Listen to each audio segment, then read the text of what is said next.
3 weeks into her assignment with SEAL Team 5, Fallon Kincaid had proven she could carry the weight, pass the tests, and earn the grudging respect of operators who'd spent careers doubting that corpsmen belonged on their teams. What she hadn't proven was whether she could kill. That question would be answered in 72 hours, in a desert 6,000 miles from San Diego, when a promise made at 16 collided with a necessity discovered at 29. But first, there was the appointment she'd been avoiding for 3 years. The waiting room at Naval Medical Center San Diego held the particular silence of men who'd learned to suffer quietly. 43 veterans that Monday morning in early March 2025. 42 men and 1 woman who didn't want to be there.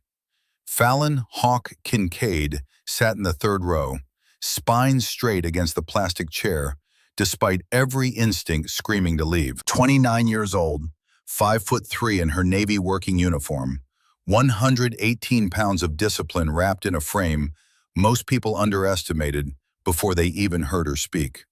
Blonde hair pulled back regulation tight, blue eyes that tracked movement with the precision of someone trained to notice what others missed.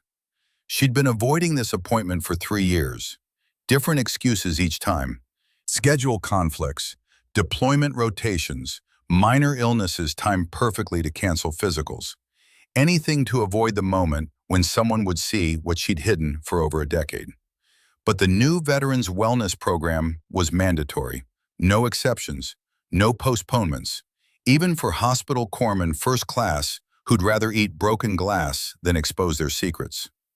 The check-in screens cycled through names: Anderson, Patterson, Mackenzie. The room smelled like government coffee and the particular anxiety of men waiting for their bodies to confess what their minds already knew.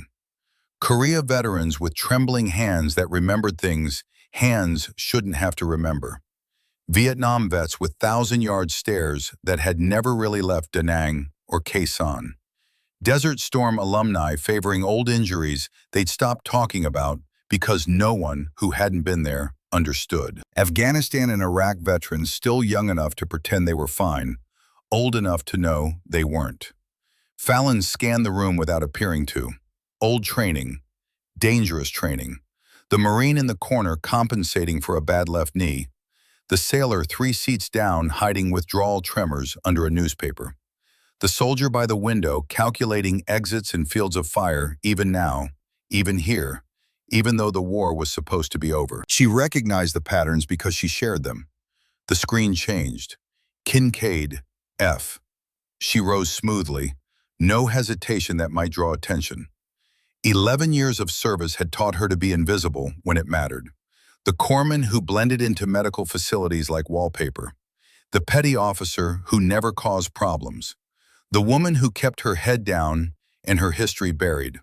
But some histories refused to stay underground, especially when they were carved into flesh. Room 3B waited at the end of a sterile corridor.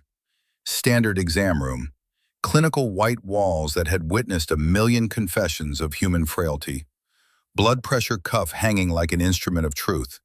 Anatomical charts showing muscles and bones that Fallon had memorized in Hospital Corpsman A School 11 years ago, back when she thought medicine would be enough distance from her father's world. Lieutenant Commander Davis entered with a tablet and the practiced smile of a physician who'd performed this routine 10,000 times. Mid-40s, graying at the temples, wedding ring worn smooth from years of nervous fidgeting. The kind of doctor who'd seen enough to be competent, but not so much to be cynical. Petty Officer Kincaid. He glanced at the screen, then did a small double take. HM1. 11 years active duty, currently assigned to... His eyebrows rose slightly. SEAL Team 5. Yes, sir. How long with the team? 2 weeks, sir. Davis made notes, stylus moving across the tablet's surface. Annual wellness screening. Standard protocol for all veterans in the program. Any current complaints or injuries I should know about? No, sir. Medications? No, sir. Known allergies? No, sir. Davis looked up from the tablet, actually looked at her instead of the screen. You're cleared for full duty with a SEAL team at 5'3". Fallon held his gaze, steady, unflinching. I exceed all physical standards required by the Navy, sir. I'm sure you do. He set the tablet on the counter with a small plastic click. All right, let's begin with vitals. I'll need you to remove your blouse for cardiac and pulmonary examination. Fallon's hand stopped halfway to the first button. This was the moment, the one she'd choreographed a dozen ways to avoid. Winter appointments when long sleeves were justified, female physicians who didn't question, carefully timed conflicts that made thorough exams impossible. But today there were no exits, no excuses, just a male physician following protocol and a secret that lived on her skin. Her fingers found the buttons. One by one, the blouse came off. Navy t-shirt underneath, standard issue. But t-shirts only hid so much. Davis moved behind her, stethoscope ready. Deep breath. She inhaled, held it, released. The cold metal pressed against her back. Professional routine.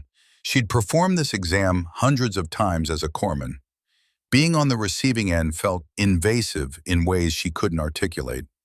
Good. One more. She breathed again. Wait. Davis's hand stopped mid-movement. 3 seconds of silence. 4. 5. Petty Officer Kincaid. His voice had changed. The routine politeness replaced by clinical curiosity, edged with something sharper. I need you to remove your t-shirt. Sir, the cardiac examination doesn't require... I found something. Need to examine it properly. His tone left no room for negotiation. Remove your shirt, please. No choice. No escape. Fallon pulled the t-shirt over her head.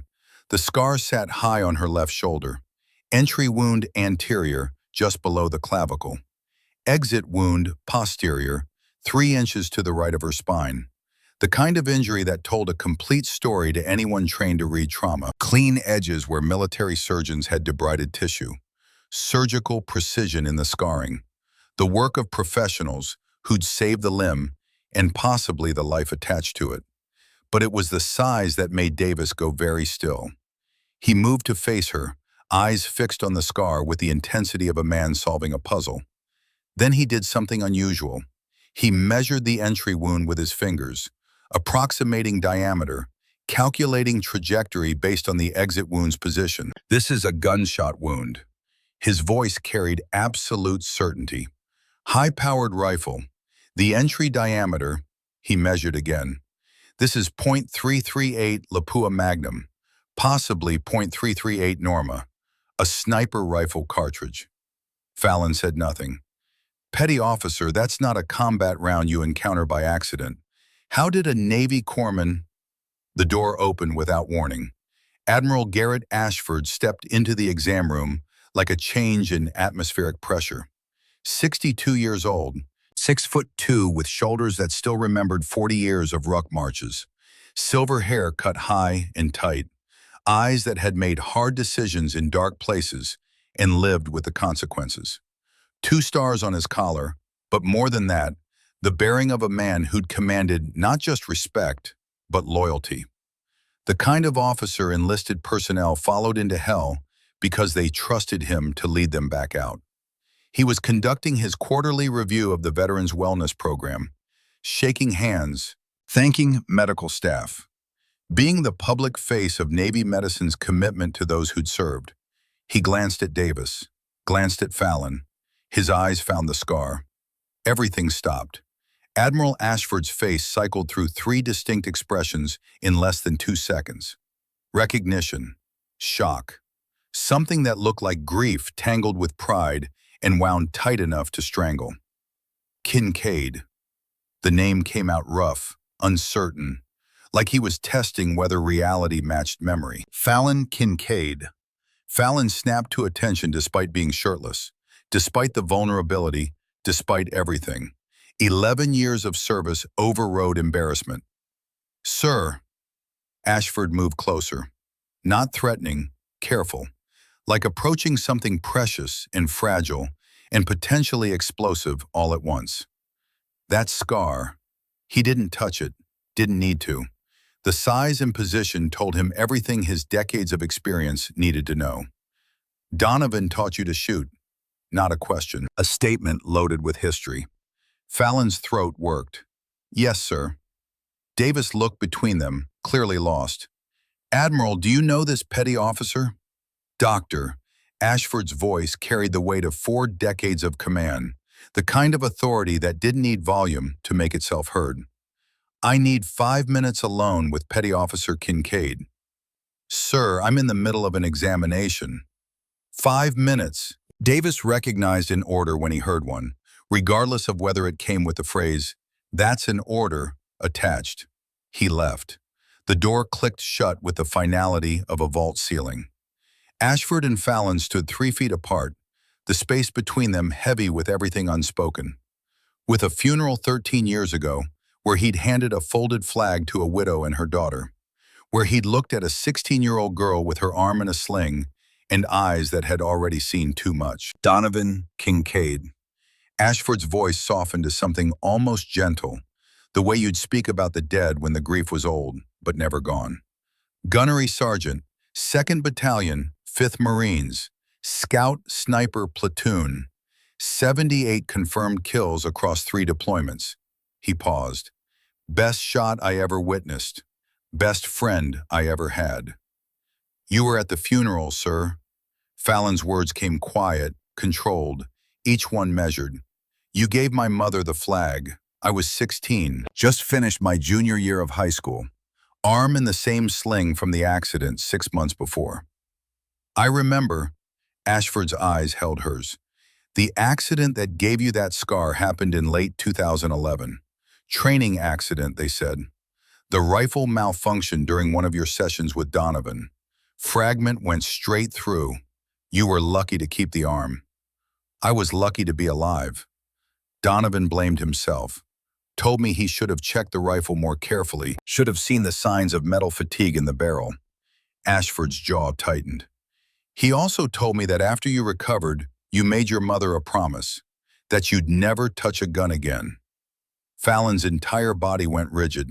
11 years of therapy, 11 years of telling herself she'd made peace with her father's death. And still the anger lived right beneath her ribs, like shrapnel too close to vital organs to safely remove. If he felt so guilty about my accident, why did he keep deploying?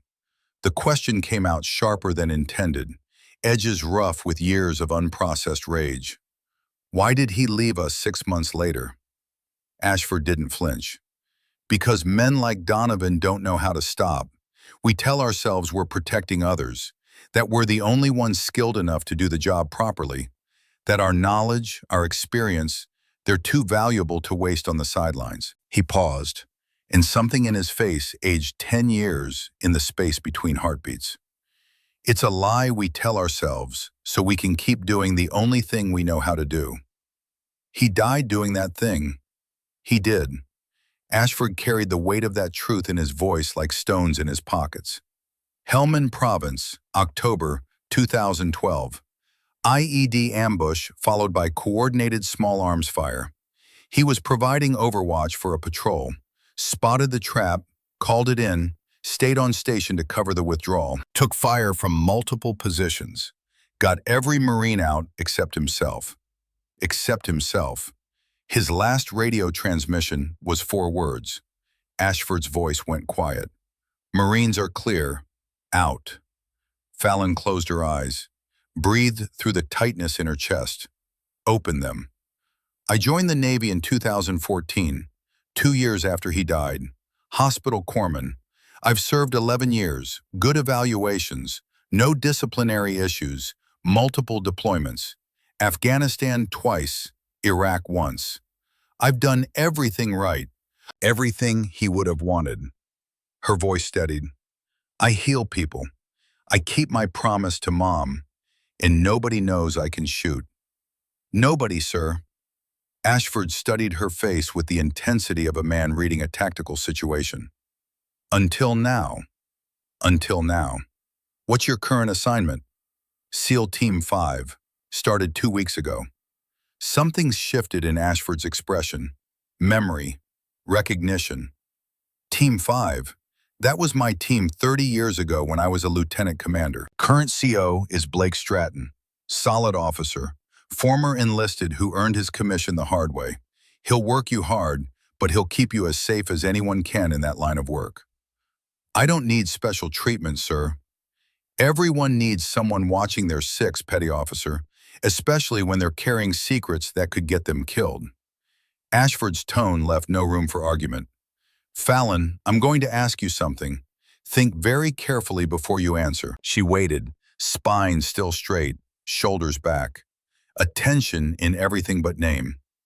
If your team needs you, really needs you, not Fallon the corpsman, but Fallon the shooter, the girl Donovan spent 4 years training, the one who knows ballistics and wind drift and how to compensate for Coriolis effect at 1,200 meters. He paused. If they need that, Fallon, and the only thing stopping you is a promise you made when you were 16 years old and drowning in grief, what are you going to do? The question hung in the sterile air like smoke. Fallon looked at the scar in the mirror across from her. Entry wound. Exit wound. The permanent reminder of the day the rifle malfunctioned. The day she almost died learning to do the thing her father needed her to understand. I don't know, sir. Yes, you do. Ashford's voice was gentle, but firm, the way a father might speak to a daughter who already knew the answer, but couldn't admit it yet. You know exactly what you'll do. Same thing Donovan would have done. Same thing every person who's ever worn this uniform does when the critical moment arrives. He stepped toward the door. You'll do what's necessary. The promise will break, and you'll live with it because living with a broken promise is easier than living with dead teammates you could have saved. Fallon met his eyes. Is that what you did, sir? More times than I can count. He smiled without humor. Welcome to the club nobody wants to join. We meet every night at 0300 when sleep won't come. Ashford's hand rested on the door handle. He stopped, turned back. Donovan used to say something about why he taught you to shoot despite your mother's concerns. He said, I'm not teaching her to kill, Garrett. I'm teaching her to protect. And someday someone's going to need protecting, and my little girl is going to be the only one who can do it. Ashford's eyes held hers. I think that day is coming, Fallon. Probably soon. When it arrives, don't hesitate. Donovan wouldn't want you to. Sir, Fallon's voice stopped him again. Thank you for being there at the funeral. It mattered. He was my brother. You're his daughter. That makes you family. Ashford opened the door. Keep in touch. If you need anything, advice, a sympathetic ear, someone to run interference with command, you call me. Anything. Clear? Clear, sir. He left. Davis returned moments later, professional mask back in place. He finished the exam without mentioning the scar again. Cleared her for full duty. Sent her on her way with paperwork and a follow-up appointment she wouldn't need. Fallon dressed in silence, buttoned her blouse, tucked in her shirt, adjusted her belt. In the mirror, she looked like every other sailor leaving a routine medical appointment. But she wasn't, not anymore. Someone knew. And secrets once shared developed their own momentum, their own gravity. They pulled things toward them. Events, choices, moments of decision. The day Ashford mentioned was already coming. She could feel it the way sailors felt weather changes in their bones. SEAL Team 5's compound sat on Naval Amphibious Base Coronado like a fortress built from necessity and sweat. Concrete barriers that had stopped vehicle-borne threats in 3 different theaters. Chain-link fencing topped with razor wire. Buildings that had weathered decades of salt air and hard use. Their walls holding stories that would never make it into official reports. The Pacific Ocean stretched beyond the perimeter, gray-green and eternal, where Bud students learned that comfort was temporary and pain was educational.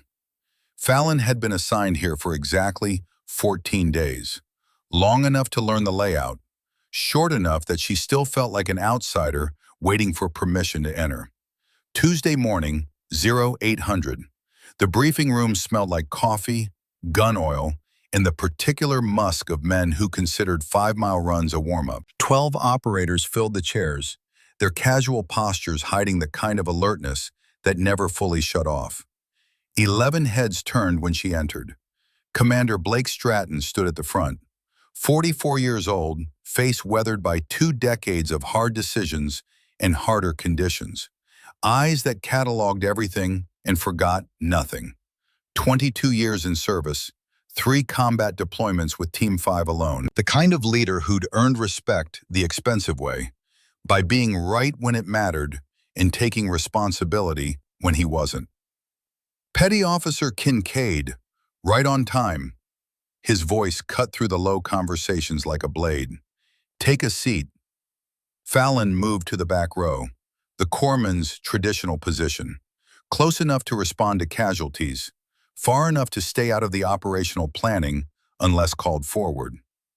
Gentlemen, Stratton's voice carried command without volume. This is HM1 Fallon Kincaid, our new corpsman, 11 years active duty, 3 combat deployments, Afghanistan twice, Iraq once, combat medicine certified, tactical casualty care instructor qualified. He glanced at his notes. She comes with strong recommendations from Naval Medical Command. Silence. 12 pairs of eyes evaluated her with the clinical detachment of professionals measuring risk versus benefit. Would she keep up? Would she crack under pressure? Would she get someone killed? Chief Warrant Officer Maddox spoke first. 50 years old, former Marine who'd gone Navy for reasons he never explained. Everyone called him Gunny because muscle memory lasted longer than service affiliation. 5'10", built like a fire hydrant, voice carrying the gravel of cigarettes he'd quit a decade ago. No disrespect intended, Doc. The words came careful, measured. But can you carry a 60-pound medical pack in full kit? Yes, Chief. Plus body armor? Plates front and back? Yes, Chief. Plus ammunition, water, personal gear? Yes, Chief. Gunny leaned back in his chair, arms crossed. We'll find out Friday. Senior Chief Petty Officer Wyatt Merrick sat 2 seats down. 48 years old, quiet in the way of men who'd seen too much and learned that words rarely helped. They called him Stone because emotion never showed on his face. Never rushed, never cracked, just steady, reliable, present. Stone said nothing, just watched her with eyes that seemed to calculate trajectories and probabilities, even in a briefing room. Petty Officer First Class Thorne Beckett sprawled in his chair like he owned the real estate. 32 years old, dark hair, sharp features that made him look perpetually skeptical. Voice that carried 3 rows farther than necessary. They called him various things depending on who you asked, but mostly people just called him Beckett because he'd never earned a call sign that stuck. The corpsman before you was 6'1", 190. Beckett didn't bother hiding his doubt. He struggled with the physical demands sometimes. No offense, but you're what, 5'3"? $120 soaking wet? 5'3", Fallon confirmed. 118. I'll manage. We're not carrying you if you fall behind. Beckett said it to the room. Performative skepticism for his teammates. Just establishing expectations. Stratton cut through the commentary. Kincaid has exceeded every physical standard the Navy requires for her rating. She's here because she earned it. Whether she stays depends on her performance. He looked directly at Fallon. Same standard we apply to everyone. Clear, Petty Officer? Crystal, sir. Good. Integration brief Thursday. PT tomorrow at 0530. Ruck march Friday, 12 miles. Full kit. Questions? Silence. Dismissed. The team filed out. Beckett threw her one more look. Not hostile exactly, but evaluating in a way that said the verdict wasn't in yet. Stone paused at the door, looked back. Kincaid. Yes, Senior Chief. Welcome to the team. Don't let Beckett get under your skin. He tests everyone. Nothing personal. Understood, Senior Chief. Stone studied her for another moment, like he was seeing something beneath the surface that others missed. Then he left. Fallon sat alone in the empty briefing room, thought about Ashford's words, about promises made and promises that would break, about the moment coming fast when she'd have to choose between the girl she'd been at 16 and the woman she'd become at 29. Outside, the Pacific rolled eternal and indifferent. Inside, the clock kept ticking toward a day that felt inevitable now. Friday would tell them if she could walk with the weight, but walking wasn't fighting, and fighting was coming whether she was ready or not. Wednesday morning arrived with the kind of darkness that made 0530 feel like a personal insult to the concept of rest. The sky over Coronado hung black and starless. The air cold enough to remind everyone that Southern California had seasons, just subtle ones that sneaked up on you when you weren't paying attention. 12 operators and 1 corpsman lined up for PT on the gravel lot behind the Team 5 compound. The standard SEAL warm-up that separated professionals from pretenders, that reminded everyone why they'd chosen this life and whether they still had what it took to live it. 2-mile run first. Fallon kept pace in the middle of the pack, not at the front where Beckett and another operator named Dixon pushed the tempo like they had something to prove. Not at the back where struggling would be noticed and cataloged and remembered. Middle meant invisible.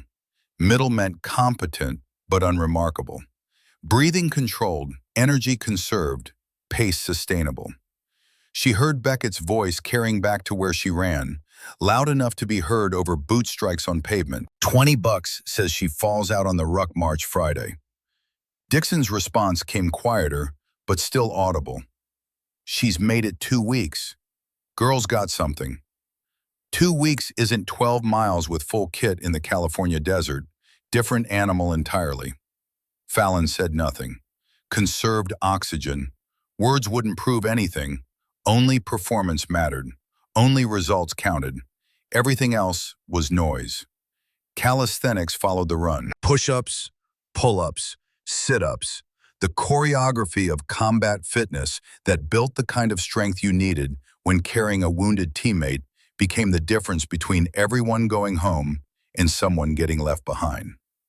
Buddy carries came next, operators pairing off to haul each other across 50 meters of gravel while the sun finally cracked the horizon and turned the sky from black to gray to gold. Gunny paired with her. 50 years old and built like he'd been carved from oak. He weighed 190 if he weighed a pound. Fallon got him across the required distance with her legs burning and her lungs screaming, but her face showing nothing. Because showing pain was showing weakness, and weakness got you sent back to a regular unit where corpsmen didn't have to carry operators, and operators didn't depend on corpsmen for anything beyond basic medical care. When it was Gunny's turn to carry her, he lifted her like she weighed nothing. Like 118 pounds was a joke to someone who'd spent 25 years rucking through mountains with 100-pound packs. "You can move, Doc," he said when they finished, breathing only slightly elevated. That's something. Not praise exactly, just acknowledgement. The kind of recognition you earn one small proof at a time. Thursday brought the medical drill that would actually matter. The scenario that separated corpsmen who'd memorized textbooks from corpsmen who'd actually worked trauma under fire, who knew the difference between clinical theory and the messy reality of keeping someone alive when their body was actively trying to die. The setup simulated an IED blast, 2 casualties with realistic wounds that made the role players look convincingly destroyed. Limited supplies because combat never gave you everything you needed. Hostile environment simulated by an instructor firing blanks and throwing smoke grenades at random intervals because the enemy didn't stop shooting just because you were trying to save a life. Casualty 1 hit the ground screaming. The role player was good, committed to the performance in a way that made it real.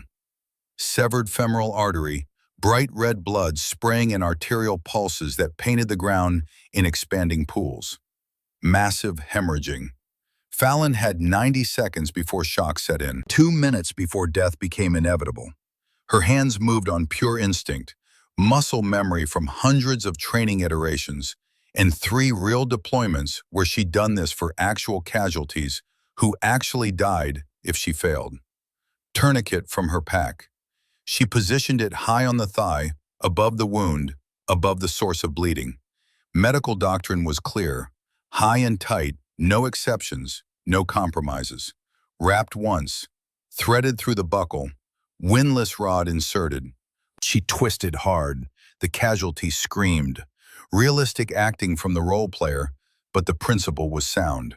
Tourniquets hurt like hell because they were crushing tissue, compressing arteries, shutting down blood flow through sheer mechanical force. Each rotation tightened the band, compressed the artery, transformed the bright red spray into a trickle. 3 full turns. 4. The bleeding stopped. 19 seconds from identification to secured tourniquet. Standard protocol allowed 30. She'd beaten the standard by 11 seconds, which meant 11 more seconds for the second casualty, 11 more seconds before the instructor threw the next complication at her. Casualty 2, tension pneumothorax. Air trapped in the chest cavity, building pressure, collapsing the lung, killing the patient slowly, but no less certainly than the femoral bleed. Needle decompression required. Second intercostal space, mid-clavicular line, 14-gauge needle. She felt for the landmarks through the training vest, located the insertion point with fingers that had done this enough times to work by feel when visibility was compromised. Pushed the needle through. Pop. Air hissed out like a punctured tire. Pressure released. Breathing restored. The casualty gasped, color returning to his face. IV line next, while the instructor maintained simulated hostile fire. Blank rounds cracked overhead, close enough that the muzzle blast carried heat. Combat gauze for additional wounds. Morphine for pain management, carefully dosed because too much suppressed respiration and turned pain relief into respiratory arrest. All of it while smoke obscured vision and blank rounds created the kind of sensory chaos that made thinking difficult and mistakes easy. When the drill ended, Gunny stood over the casualties, checked her work with the thoroughness of someone who'd seen real corpsmen fail real casualties, checked her times against the stopwatch he'd been running. Damn good, Doc. He looked up, met her eyes. Best I've seen from a new team member in 20 years. Stratton nodded, approval clear in the small movement. Kincaid knows her craft. But Beckett leaned against the wall, arms crossed, watching with the kind of skepticism that wasn't going away just because she'd performed well in a controlled environment. Medical skills are fine, he said, loud enough to carry across the drill yard. Necessary even. But we need operators who can fight back when things go kinetic. Combat medic isn't combat operator. The words were meant to be heard, meant to establish a distinction, a line between those who could fight and those who could only heal. Fallon heard them, filed them away. No anger, no wounded pride, just data. She understood the concern.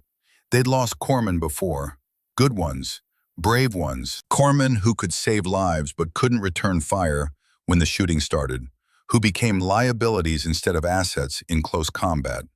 They were asking the fundamental question every team asked about new additions. Will you get us killed? Fair question, one she couldn't answer with words, only with actions. And actions were coming faster than any of them expected. Friday afternoon, mission briefing. The team gathered in the classified planning room, a space that smelled like old coffee and new secrets. Screens on the walls showed satellite imagery, maps marked with GPS coordinates, intelligence reports from sources Fallon didn't have the clearance to know existed. Stratton stood at the front, remote control in hand, expression serious in the way that meant people were about to get sent into harm's way. Gentlemen, Doc. He clicked the remote. The screen changed. Wheels up Monday at 0400. Destination remains classified until we're airborne. Mission parameters. Recovery operation. 2 American contractors, civilian security personnel, kidnapped 6 days ago near the Syrian-Iraqi border. Another click. Overhead imagery of a small village appeared. Single-story buildings clustered around a central courtyard, desert surrounding everything, hostile and empty, and offering no cover beyond what the buildings provided. One road in, one road out. The kind of place where everything could go wrong fast. And extraction was measured in how quickly helicopters could arrive versus how quickly you could die. Current intelligence places them in this compound. Stratton used a laser pointer to highlight the central building. Enemy force estimated at 8 to 12 combatants. Mix of local militia and foreign fighters. All armed, all motivated. The contractors are high value from a diplomatic standpoint. State Department wants them back. We're tasked with getting them. He clicked to the next slide. Timeline, approach routes, contingencies. The machinery of planning that turned chaos into calculated risk. Insert at 2200 local time. Approach on foot from this position, 2 kilometers north.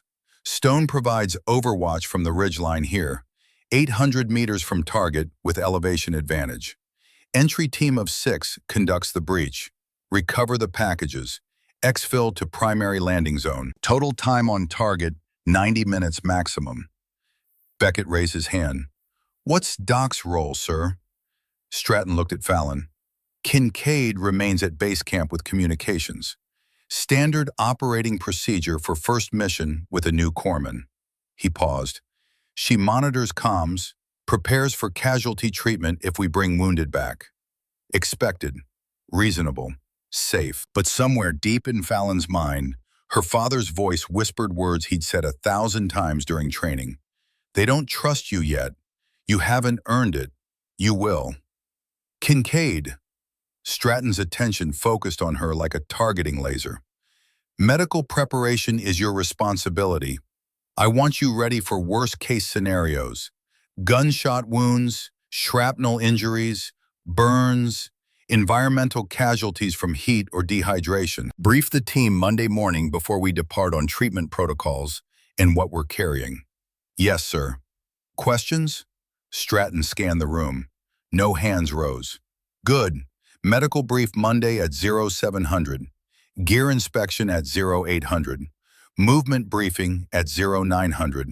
Full rehearsal at 1300. He looked at each operator individually. Get rest this weekend. Monday starts the real work. Dismissed. The team filed out. The jokes and casual conversation that normally filled the spaces between briefings notably absent. Mission mode had activated. The transformation from men into operators beginning. Personality compressed into function. Individual identity subsumed into team purpose. Stone lingered after the others left. He approached Fallon as she gathered her tablet and notes, his presence quiet but deliberate. Kincaid? Yes, Senior Chief. You've been downrange before. Real combat, not training exercises. Not a question, an observation. 3 deployments, Senior Chief.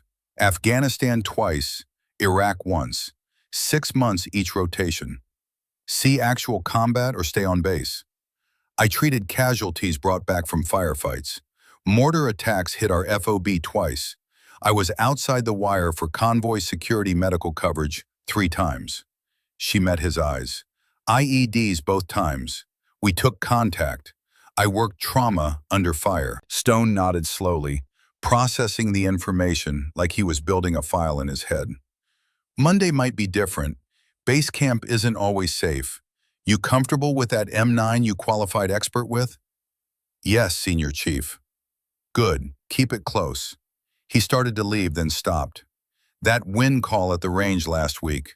600 meters, 8 inches of drift. You calculated that fast. Fallon kept her expression neutral. Observation, Senior Chief. Just watching the flags in mirage. Right. Observation. Stone's face didn't change, but something in his eyes said he knew she was lying, knew there was more to the story, and was filing that information away for future reference. Keep observing, Doc. Sometimes what we notice saves lives. He left. Fallon sat alone in the planning room. She looked at the satellite imagery still displayed on the screen. The compound where in 3 days everything would change. where promises made would collide with necessities discovered, where the girl who'd sworn never to touch a gun again would face the moment her father had prepared her for, and she'd spent 11 years running from. Her hand moved unconsciously to her shoulder, traced the scar through her uniform. 11 years keeping a promise. 3 days until that promise faced its ultimate test. She didn't know if she'd keep it, but her father's voice in her memory already knew the answer. Had always known, from the first day he'd put a rifle in her 12-year-old hands and taught her that protection sometimes looked like violence, and violence could be an act of love. Some promises were meant to be kept. Others were meant to be broken at precisely the right moment. Monday would reveal which kind hers was. The C-130 touched down at a classified forward operating base somewhere between Syria and places that didn't exist on maps. 118 degrees Fahrenheit, desert air that felt like breathing through a furnace, like inhaling heat itself, dry and hostile and patient. The kind of environment that killed people through simple persistence, through relentless extraction of moisture and will. Fallon stepped off the ramp carrying 62 pounds of medical supplies on her back. The heat hit like a physical force, wrapped around her like something alive and malevolent. Sweat broke immediately, evaporating almost as fast as it formed, the body's cooling system struggling against physics that didn't care about human survival. The team moved with practiced efficiency, gear checks, weapons checks, the choreography of men who'd done this so many times it had become muscle memory. Movements economical and precise, because wasted motion in this heat meant wasted energy, and wasted energy meant mission failure, or death, or both. She found shade against a concrete barrier, hydrated from her camelback, checked her medical pack for the third time that day, everything in its place.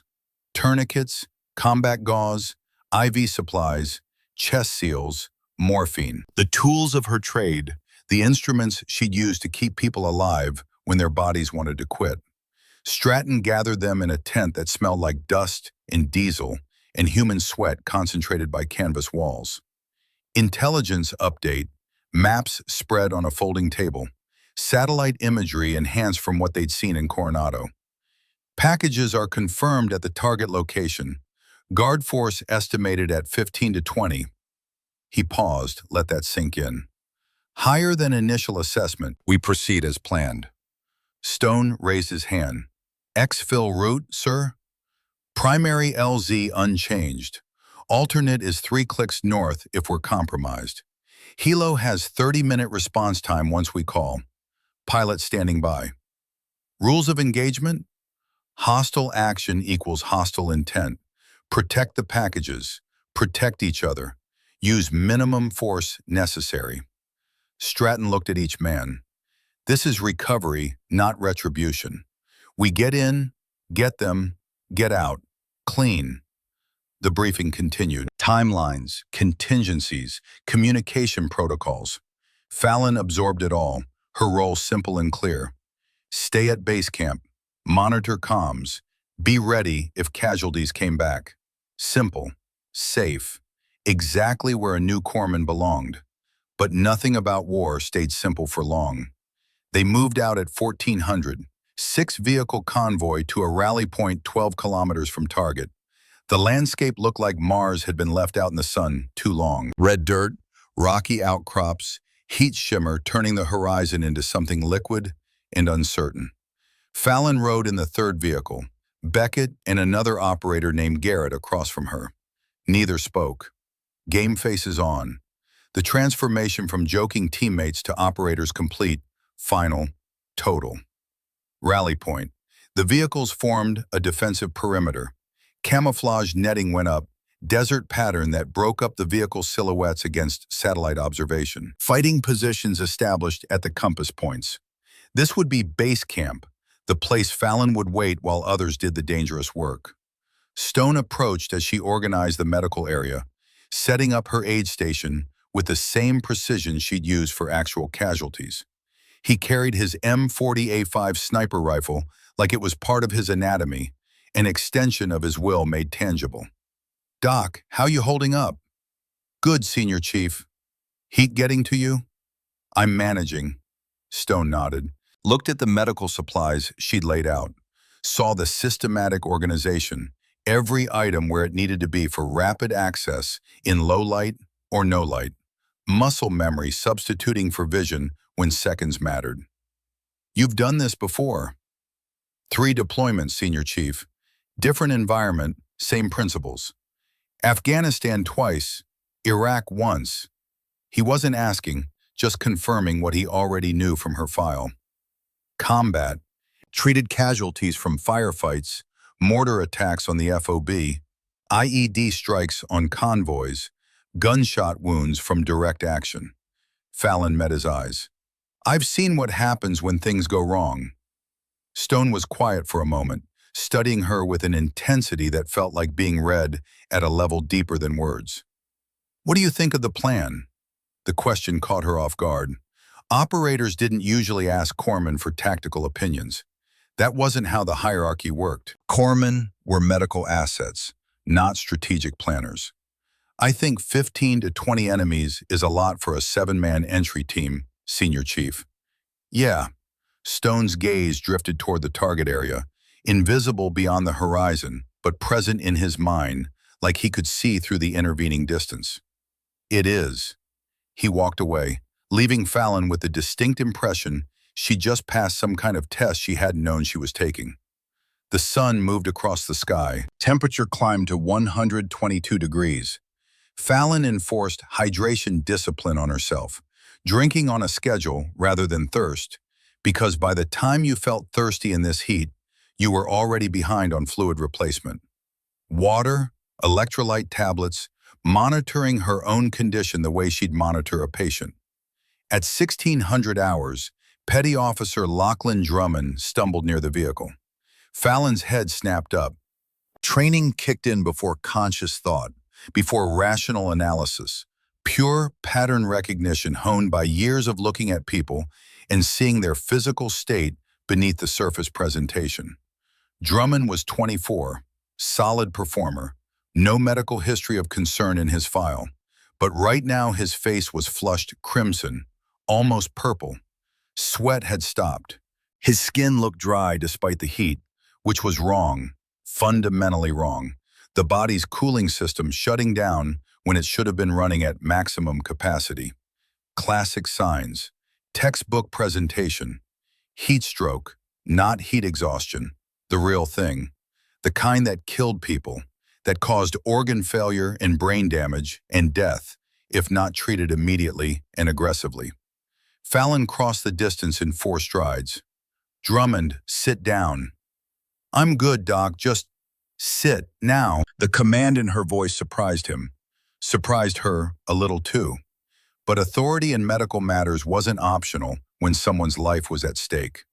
He sat. Fallon pulled out her thermometer, checked his pulse. Skin temperature, level of consciousness. Pulse 130, rapid and weak. Skin hot and dry, pupils slightly dilated. All the indicators lining up into a diagnosis that required immediate intervention. Chief Maddox, her voice carried across the camp. Gunny jogged over. What have we got? Heat stroke. Core temperature probably 105 or higher.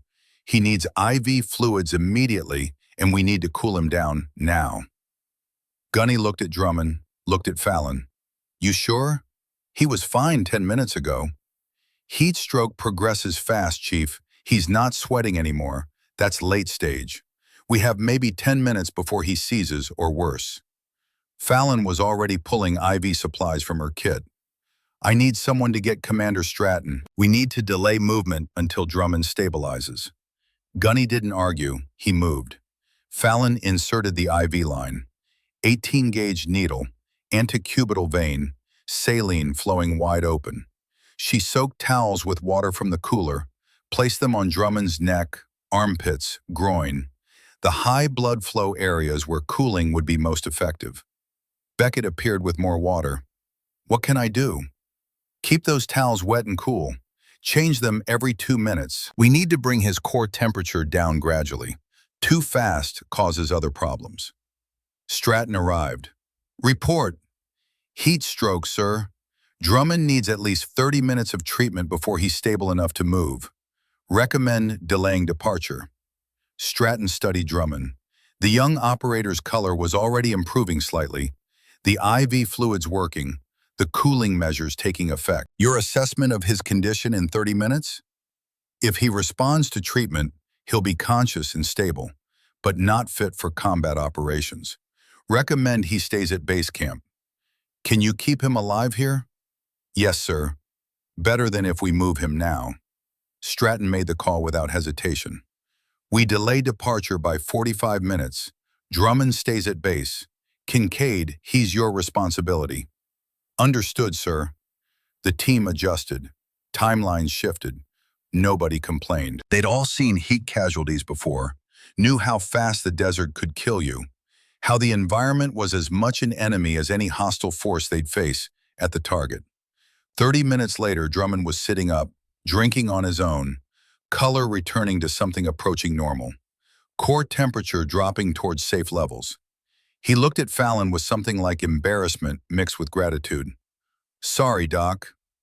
Nothing to apologize for. Heat doesn't care how tough you are. How'd you know? I barely felt off before you were on me. Training, experience, observation. Fallon checked his vitals again. You stopped sweating, skin changed color, gait was slightly off. All indicators.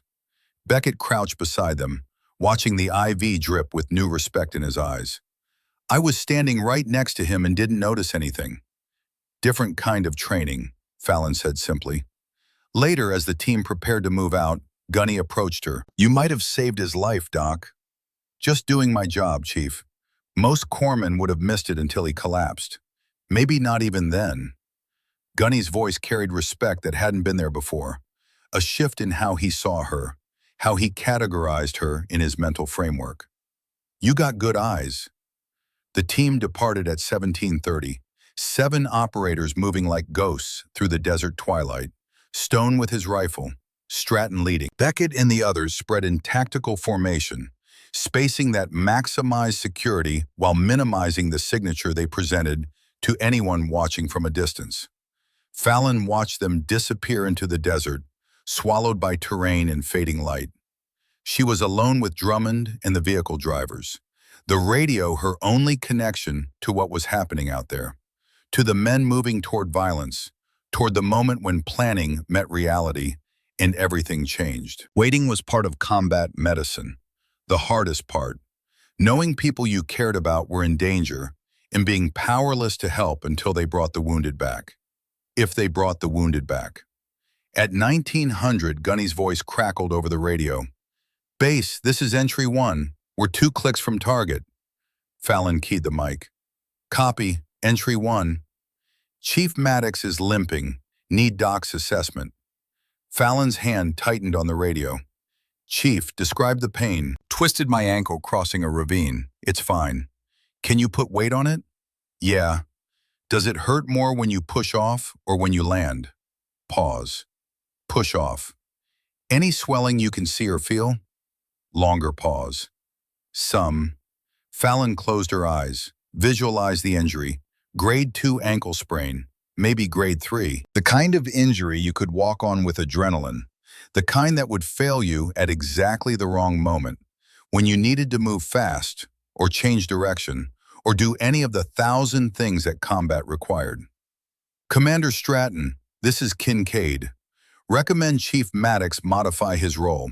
That ankle could give out during close quarters movement. He needs to avoid rapid lateral movements or running. Stratton's voice came back. Copy. Maddox, you're on security. No breach. Sir, I can... Not a debate, Chief. Gunny's frustration was audible even through the radio static. But he acknowledged, professional enough to accept the call, even though every instinct probably screamed to stay in the fight. Fallon released the mic, looked at Drummond, who was listening from his cot. You just benched Gunny Maddox, Drummond said quietly. He's not going to be happy. I'd rather have him unhappy than have his ankle give out in a hallway and get someone killed. Fair point. 2000, full dark now. The moon, a thin crescent that provided almost no illumination. Perfect conditions for night vision operations. Terrible conditions for everything else. Radio discipline went silent. The team was approaching the target, moving through the final phase where noise discipline was absolute and communication meant compromise. Fallon checked her medical area for the fourth time. Litters ready, IV supplies staged, surgical kit prepared, everything positioned for rapid treatment of multiple casualties. She'd learned this in Afghanistan. Hope for the best, prepare for the worst, because hope didn't stop bleeding and preparation sometimes did. At 2200, the silence broke. Contact! Contact! We're taking fire! The radio exploded with overlapping voices. Gunfire in the background, not the controlled rhythm of a planned engagement, but the chaos of things going sideways, of plans meeting reality and reality winning. Stratton's voice cut through. Entry team, report. We're pinned down. Intel was wrong. 20+ enemies. We need... Explosion. RPG by the sound of it. The distinctive whoosh boom that meant rocket-propelled grenades and bad news. Beckett is hit. Beckett is down. Fallon was on her feet, every muscle tensed, every instinct screaming to move, to help, to do something. But she was 12 kilometers away, useless, helpless, a corpsman without casualties within reach. Doc, Stratton's voice. We need you. Now. Vehicle 2 is coming to get you. Sir, I'm inbound. She grabbed her aid bag. 60 pounds of medical supplies, lighter than the full pack because speed mattered now more than complete inventory. Everything essential. Everything she'd need to keep someone alive when their body wanted to quit. The vehicle roared into camp. Fallon jumped in before it fully stopped. Go! They flew across the desert, no roads, just rock and sand and darkness. The driver used night vision, the world rendered in shades of green through electronic enhancement. Fallon braced against the door, checking her supplies by feel. Tourniquets, hemostatic gauze, IV kits, the tools she'd need in minutes or seconds. 12 kilometers in 8 minutes. Physics and engineering and a driver who understood that speed was life. The vehicle couldn't get closer without being spotted, without compromising the team's position. She'd have to run the last kilometer. Fallon bailed out while they were still rolling. Hit the ground running. 60 pounds on her back felt like nothing. Adrenaline was a hell of a drug, the body's own performance enhancer, shutting down pain and fatigue and doubt. Gunfire ahead. Muzzle flashes. The distinctive crack of AK-47s mixing with the deeper boom of American M4s. The sound of combat, of controlled violence meeting chaotic violence, and nobody winning yet. She found the team behind a low wall. Beckett was on his back, dark stain spreading across his leg. High femoral area, femoral artery, 90 seconds before shock, 2 minutes before death without intervention. Fallon slid in next to him. Bullets snapped overhead. She didn't flinch. There was only the patient, only the wound, only the work. Beckett, look at me. Her voice cut through his panic. You're going to be fine. His eyes were wide, scared. Doc, I can't feel my leg. Blood loss. I'm fixing it. Stay with me. She pulled the tourniquet from her kit.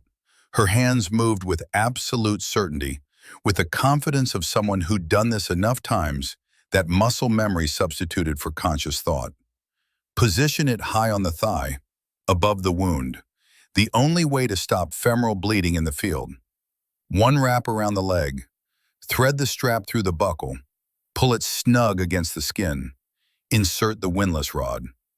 Now the critical part. She twisted the rod. Once. Twice. The tourniquet band tightened. Compressed flesh. Compressed artery. Beckett screamed. Fallon kept twisting. 3 rotations. 4. The bright arterial spray slowed, became a trickle, then stopped entirely.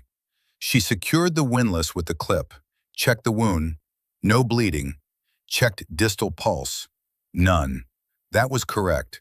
The tourniquet had done its job, had shut down blood flow completely, had bought Beckett the time he needed to survive. 17 seconds from arrival to secured tourniquet. Bleeding stopped. Life saved. You're stable. She started an IV line in his arm. Combat fluids. Keep his pressure up. Replace what he'd lost. You're going to be fine. Hurts like hell, Beckett gasped. That means you're alive. Alive hurts. Dead doesn't. More gunfire. Closer now. Stratton dropped beside her, breathing hard, face streaked with dust and sweat. We need to move. Enemies are flanking our position. Can he walk? No, sir. We carry him. Doc, we're still taking fire. We can't. The next burst of gunfire came from a different direction. A rooftop 280 meters away. Fallon saw the muzzle flash before she heard the report, saw the angle, saw with perfect clarity that the shooter had a direct line on Stratton. Time crystallized, slowed the way it did in her father's stories, the way he'd described combat when the adrenaline hit and the world became sharp and clear and inevitable. Everything coming into focus with terrible precision. The enemy sniper was aiming, taking his time, professional. He'd spotted Stratton, identified him as leadership based on how the other operators deferred to him, and was making the shot that would decapitate the team's command structure. Stratton didn't see him, focused on Beckett, venerable. 5 seconds until the shot, maybe less. Beckett's M4 rifle lay 3 feet away, dropped when he fell. Standard ACOG scope, loaded, safety off. Fallon looked at the rifle, looked at Stratton, looked at the rooftop. She heard her father's voice, clear as if he stood beside her in the desert darkness. When the moment comes, you don't think, you just act, because thinking gets people killed. She heard her mother's voice from 13 years ago, broken with grief and fear. Promise me, Hawk. Promise you'll never touch a gun again. She heard Admiral Ashford's question from last Monday, a lifetime ago. What are you going to do? Fallon reached for the rifle. Her hands knew what to do. 11 years couldn't erase 1,000 hours of training. Couldn't override muscle memory built from age 12 to 16. Couldn't delete the fundamental knowledge her father had carved into her nervous system with patience and repetition and love disguised as discipline. Chamber check. Round confirmed. Scope adjustment. Range estimation. Wind read. 280 meters. Elevated target. Light wind from the east. Bullet drop minimal at this range with 5.56 millimeter. She could make this shot. Had made this shot. Had made harder shots on worse days with her father spotting and the New Mexico wind howling and the target dancing in the mirage. She brought the rifle to her shoulder, felt it settle into the pocket like coming home after a long exile. Perfect fit, natural, right in a way that made the last 11 years feel like a lie she'd been telling herself. Gunny saw her. Doc, what are you? Fallon's world narrowed to the scope picture, the crosshairs, the target, enemy sniper, dark silhouette against lighter sky, crouched position, rifle barrel visible, preparing to fire, breath control, in for 4, hold for 7, exhale for 8. Her heartbeat slowed. She'd learned to control it, to bring her pulse down through conscious effort, to create the physiological conditions that made precision possible. She timed her shot to the pause between heartbeats, that fraction of a second when the body was perfectly still, when even the subtle movement of blood pumping through arteries couldn't disturb the rifle's alignment. I have the shot. Stratton turned, saw her, saw the rifle. Kincaid. Fallon squeezed the trigger, gentle, smooth, the way her father had taught her. No jerking, no anticipation, just steady pressure until the rifle decided to fire. The weapon bucked against her shoulder. 2.1 seconds of flight time. The bullet arced through 280 meters of desert air, dropping, drifting slightly in the wind, spinning at 3,000 rotations per second. The enemy sniper jerked, fell backward, disappeared from the rooftop. Silence. Not actual silence. Gunfire still rattled in other directions. Shouts in Arabic. Return fire from Stone's position somewhere in the darkness. But in the small space between Fallon and the team, everything stopped. Beckett stared at her from his litter. Holy, did you just? Fallon set the rifle down. Smooth, controlled, returned to Beckett's side, checked his vitals, pulse 110, blood pressure holding, the tourniquet doing its job. You need medevac, but you're stable. Stratton hadn't moved. His eyes fixed on the rooftop, then on Fallon, then back to the rooftop like he was trying to reconcile what he'd just witnessed with what he thought he knew about his corpsman. Where did you learn to shoot like that? Fallon met his gaze. Steady. My father, sir. That was 280 meters. Moving target. Under fire. Yes, sir. Gunny crawled over, staying low. Who the hell is your father, Doc? Fallon was quiet for 3 seconds. The secret she'd kept for 11 years. The truth she'd run from. The legacy she denied because accepting it meant accepting that violence was part of who she was, woven into her identity as deeply as healing. And she'd wanted so badly to be only one thing, only the good thing, only the part that saved lives instead of taking them. Gunnery Sergeant Donovan Kincaid, Marine Scout Sniper, 2nd Battalion, 5th Marines. Recognition flashed across Gunny's face. He was older, old enough to have served with Marines in that era, to have heard the stories, to know the legends. Donovan Kincaid? The Donovan Kincaid? Helmand legend with 78 confirmed kills? Fallon nodded. Jesus Christ. Gunny looked at the rifle, at Fallon, at the rooftop. He taught you? 4 years, age 12 to 16. And you're a corpsman. I promised my mother I'd never touch a gun after he died. Fallon's voice was steady, factual, no emotion leaking through because emotion right now would crack her open. Today I broke that promise. Stratton processed this information, his tactical mind already adapting, already recalculating what his team could do with this new variable. You saved my life. I did my job, sir. Keeping the team alive is my job.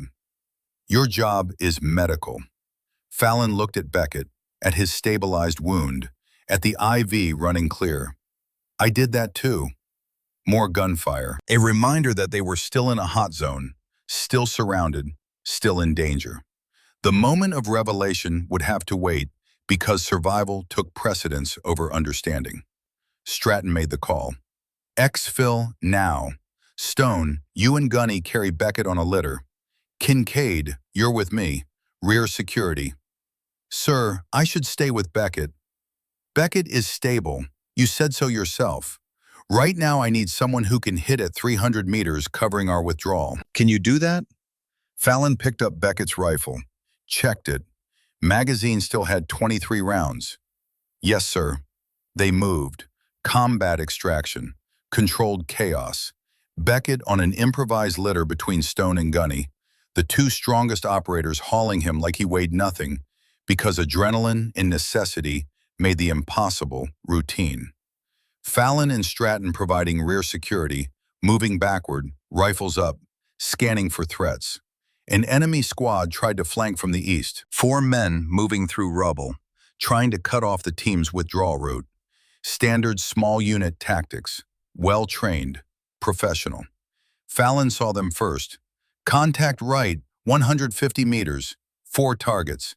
She engaged, controlled pairs, 2 rounds per target the way her father had drilled into her until it became automatic.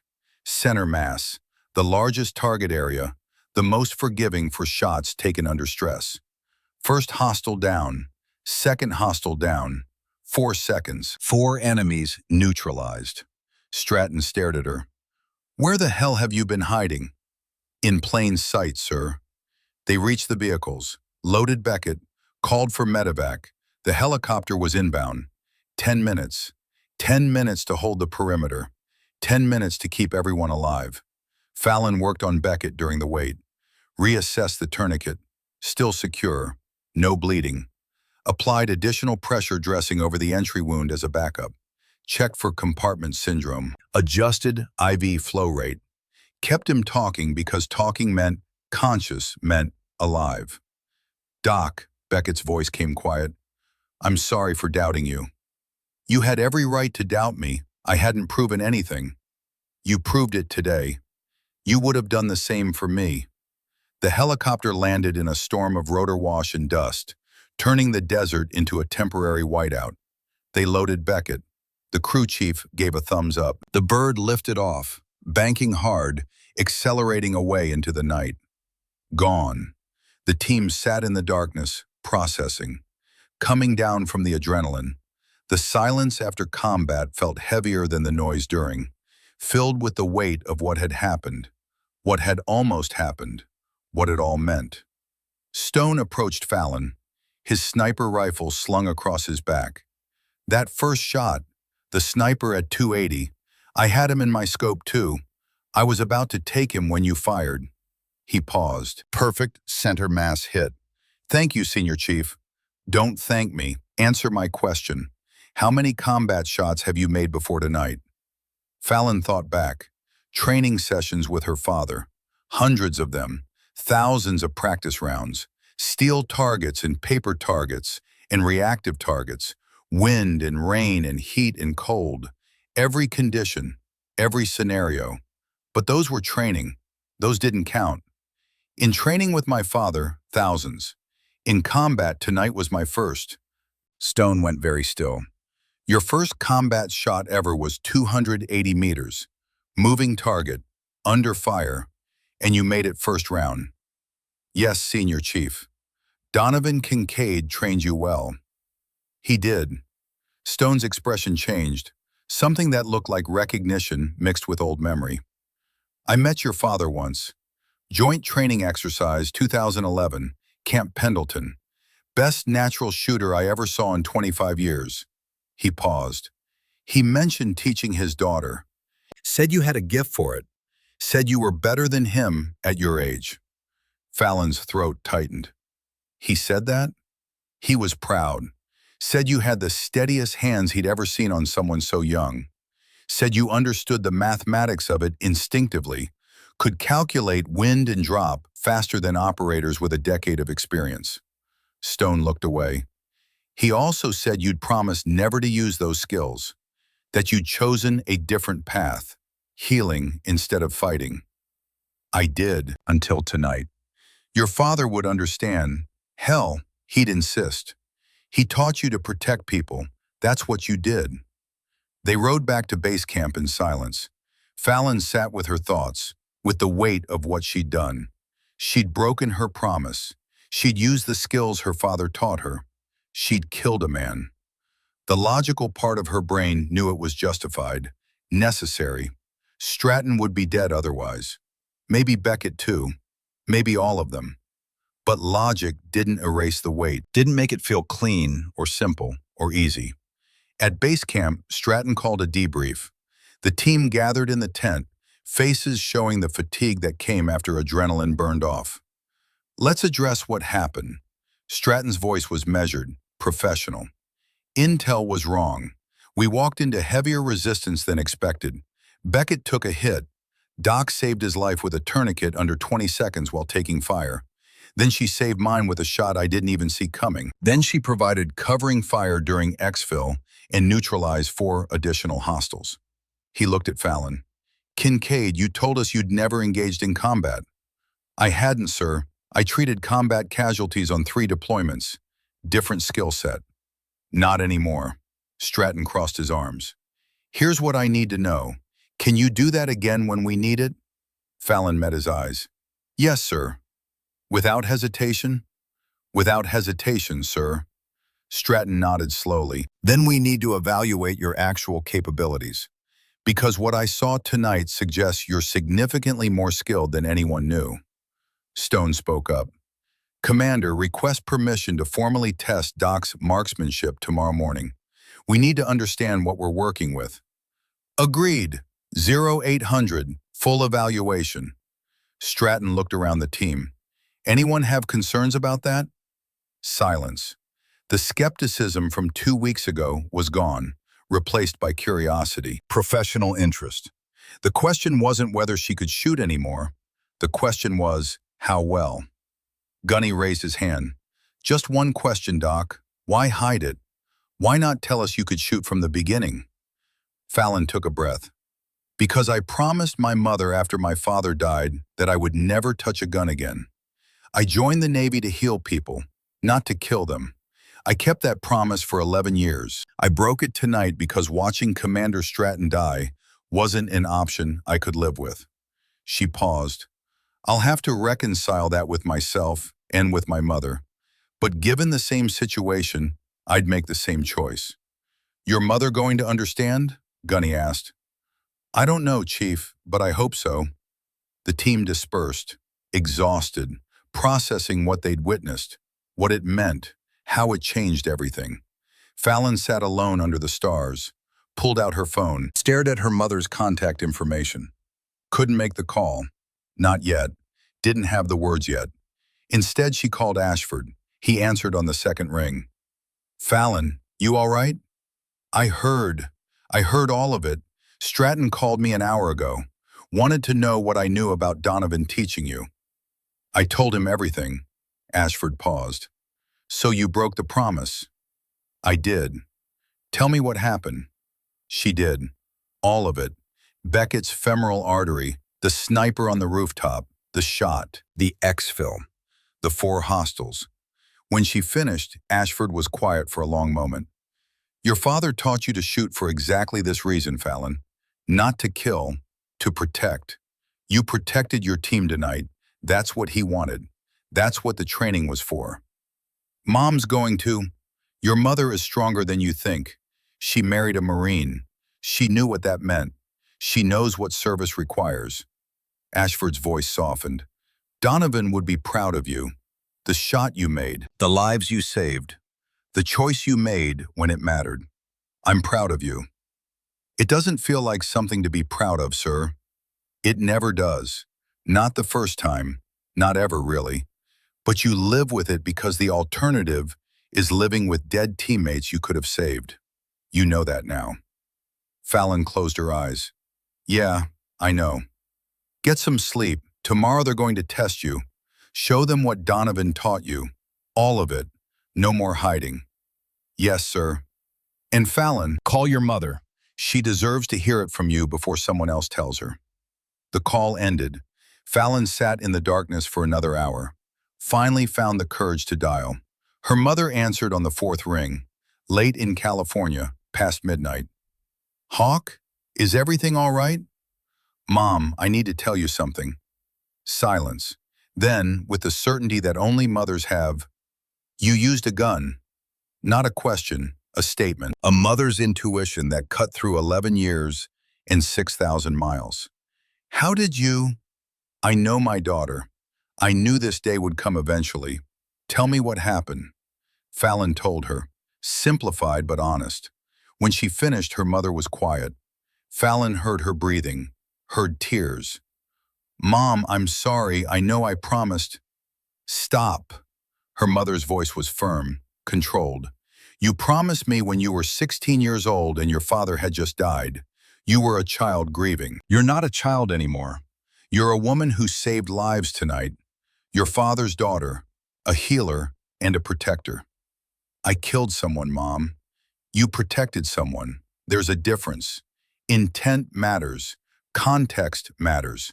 You didn't kill for revenge or pleasure or hate. You killed because your commander would have died if you hadn't. Her mother's voice cracked slightly. Your father taught you those skills knowing this moment would come, knowing you'd have to choose. He'd be proud you chose correctly. Tears ran down Fallon's face. I miss him, Mom. So do I, every single day. But he's with you, sweetheart, in those skills, in that choice you made, in the people you saved, in the woman you've become. A pause. I'm proud of you, scared for you, but proud. I love you, Mom. I love you too. Come home safe. The call ended. Fallon sat alone in the desert darkness. cried quietly. Let the grief and relief wash through her. Let 11 years of holding everything in finally release. Let herself feel the weight and the freedom simultaneously. Then she wiped her eyes, drank water, checked on Drummond one more time. His heat stroke symptoms completely resolved, color good, vitals stable. Tomorrow they would test her, measure her, quantify what her father had built over 4 years of patient teaching. Tomorrow she would show them, not hiding anymore, not pretending to be only one thing when she was two things, both things, healer and warrior combined, her father's daughter, both hands, the way he'd always intended. Morning came early. Fallon woke at 0500, couldn't sleep anyway. The range was set up by 0800, targets at various distances, 600 meters, 800, 1,000, beyond that if needed. Stone waited with his M40A5, the entire team present. This wasn't just an evaluation, it was a revelation, an unveiling of capability that would reshape how they operated, what they could do, how they planned missions. Commander says we test your capabilities. Stone handed her the rifle. So we test. You familiar with this weapon system? Yes, Senior Chief. My father used the M40A3, same platform, earlier generation. This is the A5, some differences in the stock and scope, but fundamentally the same. Understood. 600 meters. Winds about 5 miles per hour from the west. Show me what you can do. Fallon took the rifle, felt the weight, the balance, remembered. She set up, prone position, bipod deployed, cheek weld on the stock, eye relief correct, breathing cycle initiated. The target came into focus through the scope. Clear, sharp. She calculated wind drift. Bullet drop at 600 meters. Made her adjustments. Her finger found the trigger. She timed her shot to the rhythm of her heartbeat, to the brief pause when everything was still. Fired. Stone looked through the spotting scope. Center mass. Good shooting. Again. 800. Fallon adjusted her scope. Recalculated. More bullet drop at this range. More wind effect. She made the shot. Hit. Upper chest. Stone's voice remained professional, neutral. 1,000 meters. Let's see if you can make that. 1,000 meters, more than half a mile, where environmental factors became dominant, where shooting became as much art as science, where you read the air itself and trusted calculations made faster than conscious thought. Fallon had made this shot before, in New Mexico with her father spotting, in conditions she'd memorized. But this was different terrain, different altitude, different atmospheric pressure. She took her time, observed the mirage through the scope, estimated wind at various distances between her and the target, calculated the ballistic arc, nearly 60 inches of drop at this range, major scope adjustment, breathing controlled, heart rate steady. She found that perfect stillness, that moment between heartbeats where nothing moved. Fired. 2 full seconds of flight time. The bullet arced through half a mile of desert air. Stone watched through the spotting scope, said nothing for 5 seconds. Then, dead center, perfect hit. Gunny, watching from behind, let out a low whistle. Jesus, Doc. Stratton stepped forward. Kincaid, answer honestly. What's your maximum effective range? Farthest you've successfully engaged a target? In training with my father, I've made confirmed hits at 1,200 meters, sir. Multiple times. Consistently. 1,200 meters. Stratton looked at Stone. That's world class. That's beyond most military snipers. Stone corrected. Most guys max out around 800 to 1,000. 2,000 requires exceptional skill, exceptional equipment, and exceptional conditions. He looked at Fallon. The fact that she's making 1,000-meter shots on a rifle she just picked up in conditions she's never trained in, that's not just good, that's generational talent. My father was a good teacher, Fallon said simply. Stratton processed this information. Here's our situation. We have a hospital corpsman who's also an elite-level marksman. We need both capabilities. The question is how to properly integrate them without compromising either role. Stone spoke up. Cross-designation, combat medic/designated marksman. It's been discussed before at the command level. Never implemented because we've never had someone qualified for both roles. Until now. Your thoughts, Kincaid? Stratton asked. Fallon lowered the rifle, looked at the team, at men who doubted her 3 weeks ago, and now looked at her with professional respect. Sir, I joined the Navy to save lives. That remains my primary mission. But I understand now that sometimes saving lives requires eliminating threats to those lives. I'm willing to serve in whatever capacity best helps this team. If that means doing both, I'll do both. Stratton looked at Stone, at Gunny, at the others. Show of hands, who supports Kincaid serving as both combat medic and designated marksman?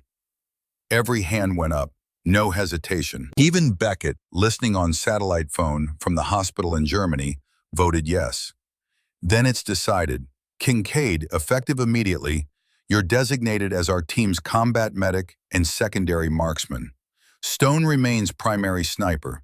You provide medical support and backup, precision fire as situations require. We'll adjust our tactical planning to utilize both your skill sets. Stratton paused. You'll need additional training on advanced marksmanship techniques, environmental compensation, moving targets, low light shooting. Stone will handle that. Yes, sir. One more thing. Stratton's expression softened slightly. Your father trained you well, Kincaid.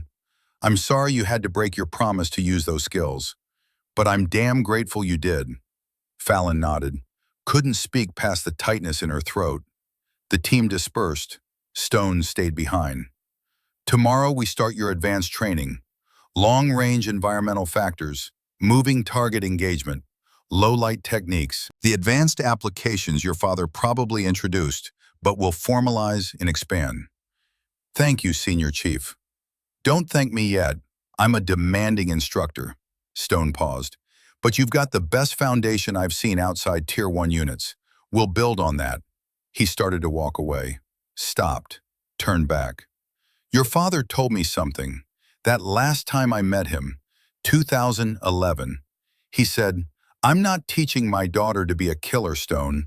I'm teaching her to be a protector. Someday, someone will need protecting, and she'll be the only one who can do it. I want her to have that option. Stone met her eyes. You had that option last night. You chose correctly. That's all he wanted. The ability to choose, the skill to act, the judgment to know when. Fallon watched him leave, sat alone with the rifle and her thoughts. She'd spent 11 years hiding, 11 years denying who she was, 11 years pretending she could be only one thing, not anymore. She was Fallon Kincaid, daughter of Gunnery Sergeant Donovan Kincaid, hospital corpsman first class, and now, officially, a warrior. Her father had given her both hands, medical and tactical, healing and fighting, protection that looked like bandages and protection that looked like bullets. Finally, she was learning to use them both, the way he'd always intended, the way the mission demanded, the way the future required. 3 weeks after the contractor rescue, the operations order came down with the red stripe that meant someone important was paying attention. High priority, political implications, time sensitive. American journalist Thomas Whitfield, freelance reporter covering the refugee crisis near the Turkish border, had been kidnapped by a militia group with ties to foreign fighters. Intelligence suggested execution within 48 hours. Video would follow. The kind of propaganda victory that turned kidnappings into recruitment tools. State Department wanted him back. Quietly, quickly, before the camera started rolling. Friday afternoon briefing. The team gathered in the same classified planning room where 3 weeks ago they'd planned a mission for a corpsman who couldn't shoot.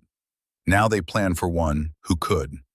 Stratton stood at the front, satellite imagery on the screens. Wheels up Monday, 0400. Target, journalist recovery, Turkish-Syrian border region. The compound sat in a valley, population center nearby. One road in, one road out. The kind of terrain that turned extraction into a choke point if things went wrong. Intelligence estimates 15 to 20 hostiles, mix of local militia and foreign fighters. Whitfield confirmed alive as of 12 hours ago. Stone raised his hand. Exfil concerns, sir. That valley's a kill box if they lock it down. Aware. Primary LZ here, 3 kilometers from compound. Alternate northwest if compromised. Helo response time 20 minutes once called. Beckett, back from Germany with a barely perceptible limp, spoke up. What's Doc's role? Stratton looked at Fallon. Kincaid's entry team, full combat load, M4 plus medical. Stone has primary overwatch. Kincaid provides backup, precision fire, and medical. No one questioned it. 3 weeks ago they would have. Now they nodded like it was obvious. One more thing. Stratton's expression turned serious.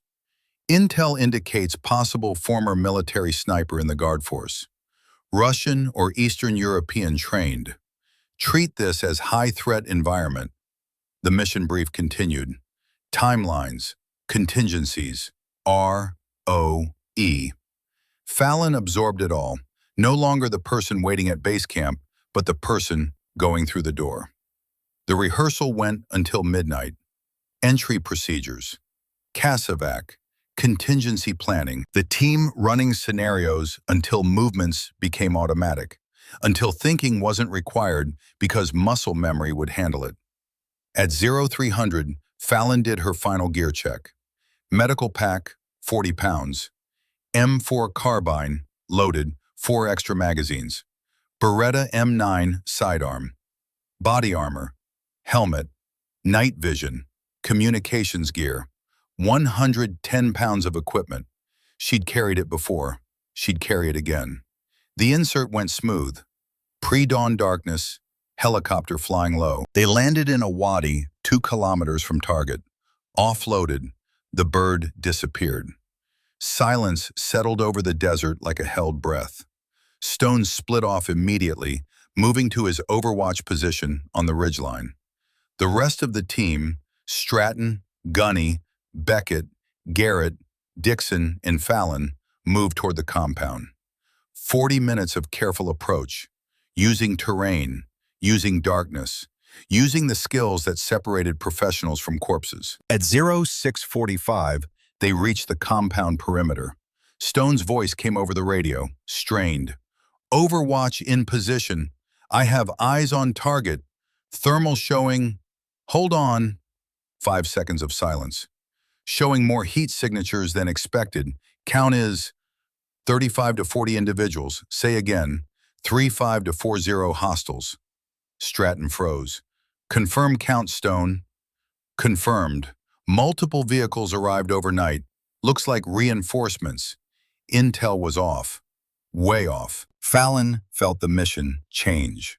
Felt the risk multiply. 15 to 20 was manageable. 40 was a small army. Stratton made the decision without hesitation. We proceed. Whitfield won't survive if we abort. Entry team, prepare for significantly higher resistance. Stone, prioritize targets that threaten the exfil. They stacked up at the breach point. Beckett on point with the charge. Gunny second. Stratton third. Fallon fourth. Garrett and Dixon 5 and 6. Beckett set the charge. Hand signals counted down. 3, 2, 1. The door disintegrated. They flowed through. First room empty. Second room, 2 hostiles scrambling for weapons. Gunny and Beckett engaged. Both targets down before they could fire. Third room, Whitfield, tied to a chair, face swollen from beatings, blood on his shirt, but alive, conscious. His eyes went wide when he saw American uniforms. We've got the package, Stratton reported. Fallon moved to Whitfield. Quick assessment. Broken ribs, probable. Facial trauma, dehydrated, malnourished, but ambulatory with support. She cut his restraints. Can you walk? I think so.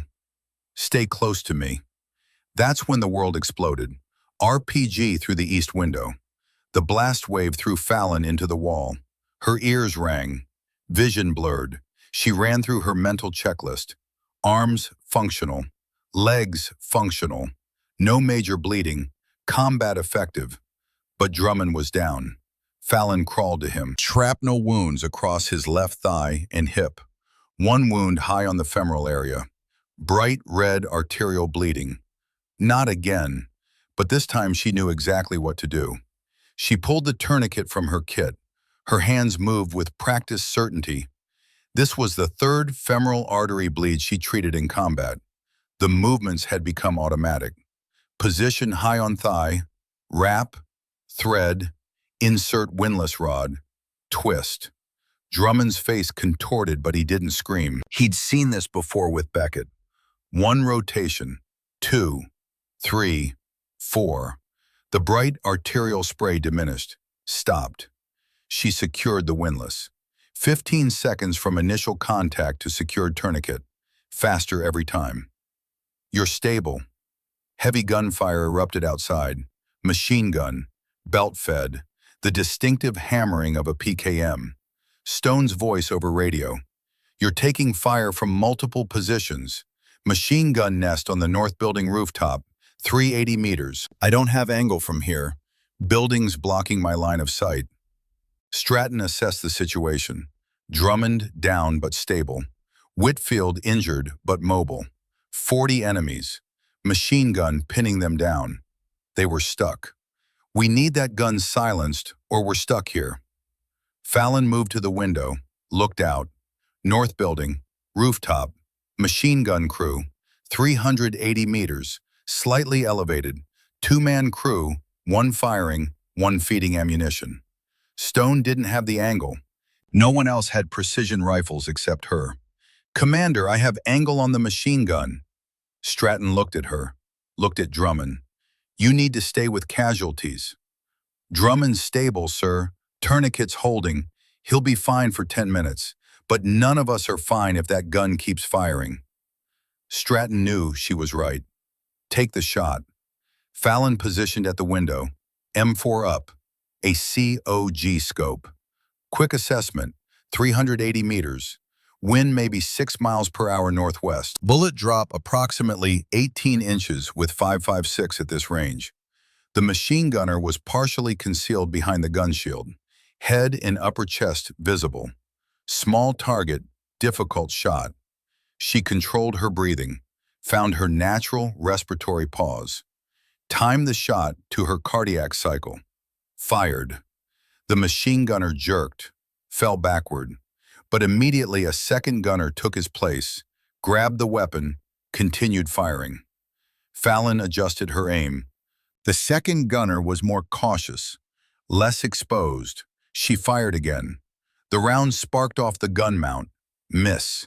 The gunner ducked lower, relocated slightly to his right. Fallon tracked the movement, led the target, compensated for the new angle. Fired. Hit. The second gunner went down. The machine gun fell silent. Gun neutralized, Stone confirmed over radio. Outstanding shooting, Doc. Entry team, exfil now, Stratton ordered. They moved. Drummond on an improvised litter. Whitfield supported by Garrett. Fallon and Stratton on rear security. But they weren't clear yet. Stone's voice came over radio, pain evident. I'm hit, right shoulder, can't maintain rifle. No overwatch, no long-range security. Fallon scoped the compound through her rifle. 8-man squad, 200 meters. Closing fast. Radio. Helo inbound. ETA 10 minutes. 10 minutes. They had to hold for 10 minutes. Commander, I'll establish a blocking position. Give you time to reach LZ. Negative. We need you with... Sir, Drummond's stable. Whitfield doesn't need immediate medical. But in 5 minutes, those 8 reach us, and we all need body bags. Give me 90 seconds. I'll buy you 10 minutes. Stratton hated it, knew she was right. 90 seconds, Kincaid, then you run. That's an order. Yes, sir. Fallon moved to position 150 meters from the team. Good cover, clear field of fire, M4, 90 rounds loaded plus spare magazines. Beretta M9 backup with 30 more rounds. 8 enemies at 180 meters. Closing. She picked her first target, the point man. 2 rounds center mass. Down. 7 scattered. Professional. Return fire immediate and heavy. She engaged. Controlled. Methodical. The way her father taught her. 30 seconds. 2 more down. 45 seconds. 3 enemies flank left. She shifts position 20 meters right. New angle. Engages. 60 seconds. Right flank advances. 3 targets at 100 meters. She fires. Down. Down. Down. 3 enemies left. Gone to ground. 75 seconds. 1 emerges. Carrying RPG-7 launcher. Positioning to fire at helicopter now visible. Inbound. 240 meters. Moving target. Seconds before launch. If that hits the helo, everyone dies. She calculated everything instantly. Lead, wind, drop, movement, fire between heartbeats. Shot, 2.1 seconds. RPG carrier drops. Launcher hits dirt. Unfired. 90 seconds. Run, Kincaid! Stratton's voice over radio. She broke cover. Sprinted. 150 meters to LZ. Full kit. 2 remaining enemies fire. Rounds snap past. Gunny at helo door. Move, Hawk! 50 meters.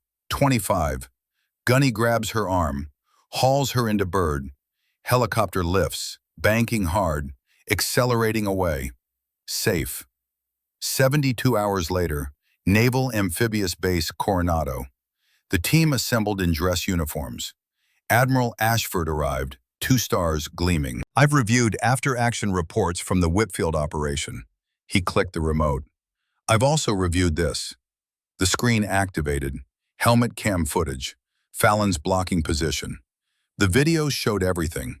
8 hostiles approaching. Fallon's shots, precise and economical. 6 targets down in 90 seconds. The final shot, the RPG carrier at 240 meters, while the target was moving and preparing to fire. 6 hostile kills, 90 seconds, ranges from 150 to 240 meters.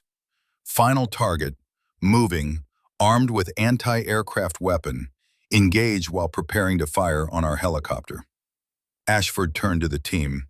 The previous SEAL record for rapid long-range engagement was set in 1984, 5 targets, 120 seconds, by a Master Chief with 18 years of experience. He paused. Petty Officer Kincaid broke that record by 1 kill and 30 seconds in her first month on a SEAL team. Silence. Then Beckett started a slow clap. The team joined. Effective immediately, HM1 Fallon Kincaid, cross-designated combat medic / designated marksman. First in Naval Special Warfare history, he presented the patch. Trident overlaid with Red Cross. Your father gave you 2 hands, Petty Officer. Medical and tactical. Use both. That's an order. 6 months later, Naval Special Warfare Center, Coronado. Fallon stood at the front of a classroom. 16 students filled the seats. 4 were women. The course was called Integrated Combat Medicine and Tactical Shooting. ICMTS, her course. Welcome, she began. This course exists because warfare doesn't respect job descriptions. Combat doesn't care if you're a medic or a shooter. It demands both. She moved to the demonstration area, medical dummy on the floor, rifle range visible through the windows. Rule 1. Medical treatment always takes priority. Always. Your primary mission is saving lives. But to save lives, your patients need to survive immediate threats. Sometimes that requires you to fight first. The demonstration followed. Femoral tourniquet, 15 seconds. Transition to rifle, 2 seconds. 300-meter engagement, first round hit. Back to patient, IV insertion. Total elapsed time, 43 seconds. Students sat stunned. This isn't about being the best medic or the best shooter, Fallon continued. It's about being competent enough at both that your team can rely on you for either skill when they need it. A young female corpsman raised her hand. HM3, early 20s, nervous. Petty Officer Kincaid, how do you reconcile it? The medical mindset preserves life. The combat mindset takes life. How do you balance that? Fallon had asked herself the same question 1,000 times since that night in Syria. You don't balance them, she said. You integrate them. Both serve the same purpose, protecting your team. Sometimes protection means healing wounds. Sometimes it means eliminating the threat, creating those wounds. Both are acts of service. Both are necessary. But doesn't that violate your medical oath? First, do no harm. The oath is about not causing unnecessary harm. Context matters. Allowing your teammates to die when you could prevent it, that's harm. Taking hostile lives to preserve friendly lives, that's triage. We make those calculations in medicine constantly. This is the same principle applied to a broader scope. After class, Fallon returned to her office. The desk was covered with paperwork. Requests from 3 VA hospitals for curriculum adoption.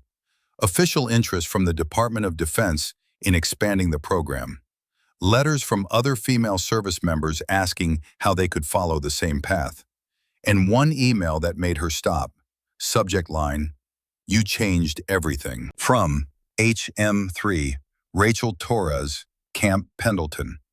Petty Officer Kincaid, I'm a corpsman with 2nd Battalion, 5th Marines. I read about what you've done, about being both medic and marksman. My father was Army Ranger. He taught me to shoot before he died when I was 14. I joined the Navy because I promised my mother I'd heal people, not fight.